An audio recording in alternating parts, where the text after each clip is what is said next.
Yeah. Okay.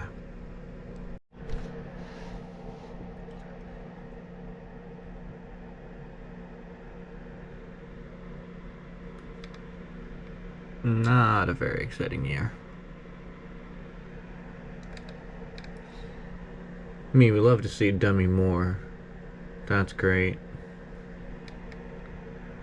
But not a very exciting year. Gross. Gross. Yeah, today is not a good day. Actually, terrible nominations.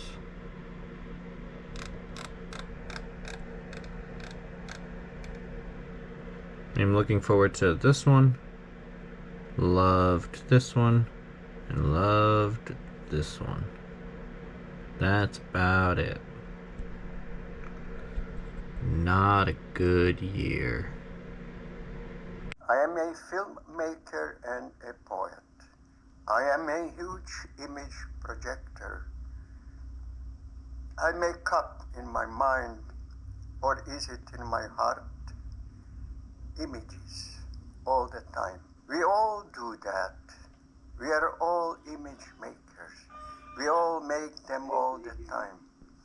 And we project them into the minds and the hearts of our contemporaries. Because according to the quantum mechanics and all the religion systems and all poets, and Billie Holiday, who is singing now on the radio as I'm writing this down on my old deluxe typewriter, we are all connected.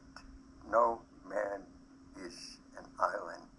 Some images I pick up from the real world, and I film them. Some others come from much deeper, and I do not have any control of them. But since I know that I am the camera and the projector at the same time, and my brothers and sisters and the whole world, the whole humanity, and even this little dog that last night kept coming to me, trying to tell me something. Yes, the whole world is a huge screen, a huge receptor of these images. So I desperately try not to create images that may move humanity in the wrong direction, because I know that my images are part of the collective dream of the future of all of us and Mother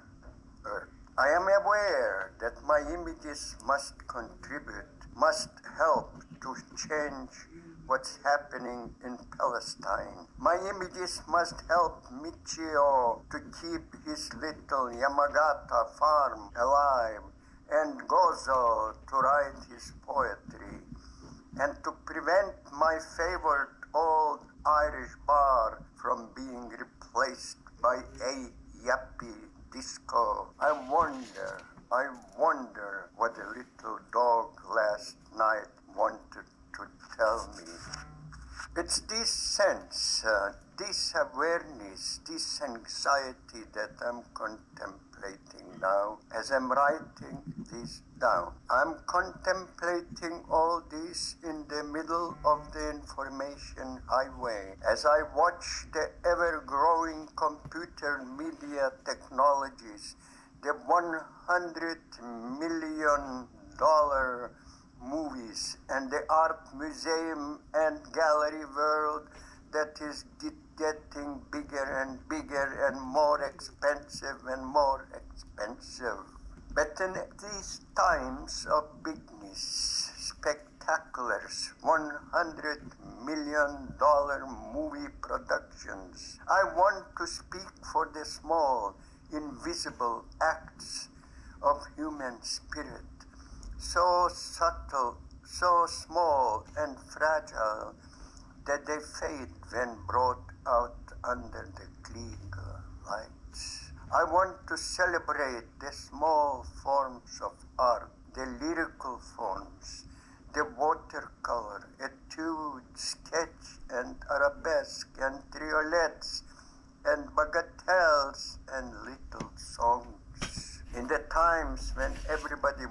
succeed and sell. I want to celebrate those who embrace social and daily failure to pursue the invisible, the personal, things that bring no money and no bread and make no contemporary history somewhere in Tokyo. On a little side street, there is still Kuro running her tiny sake place where some 10, 12 people can sit, be together, drink, sing, talk, small enough to see each other's eyes. A microcosm, a DNA of humanity where one human can still have a direct, close contact with another in a ritual of being together. Somewhere, not far from Orvieto, the family of Broccoloni still makes the same wine, ruby red wine, which Michelangelo used to drink. They make it exactly the same way as in the old days, just for themselves and a few friends. I drank it with Peter Kubelka, and I thought I understood Michelangelo for the first time. In the times of global village and information highway, humanity is crying for very private, silent places on the shores of quiet brooks with little insects buzzing all around happily. And all the flowers, and you sit there by yourself and have no plans and no thoughts. And you sit there and you feel you are in paradise. Not a single plow or hoof of a horse, ox or yak ever hurt even a little pebble on this earth. But look, when the tractor's oil drips on the petals of a daisy or the sweet head of a clover, I see Piero della Francesca painting his angelic faces, projecting a vision of an ennobled humanity in the middle of the 100 years war, grinding the pebbles of his home village, making colors his own personal colors, creating fragments of paradise to which others could aspire, look, strive, dream.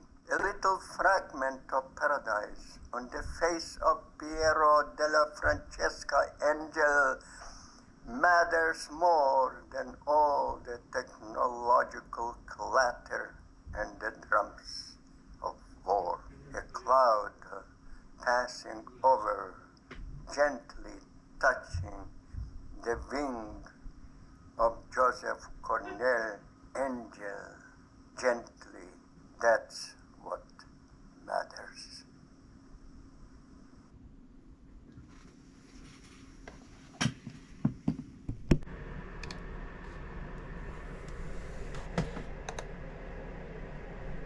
Friends, my friends, it's exciting. It is my own site. So please check occasionally. I will be putting a lot of stuff on it. All kinds of daily materials, films, documents, photographs, conversations, music. It's exciting.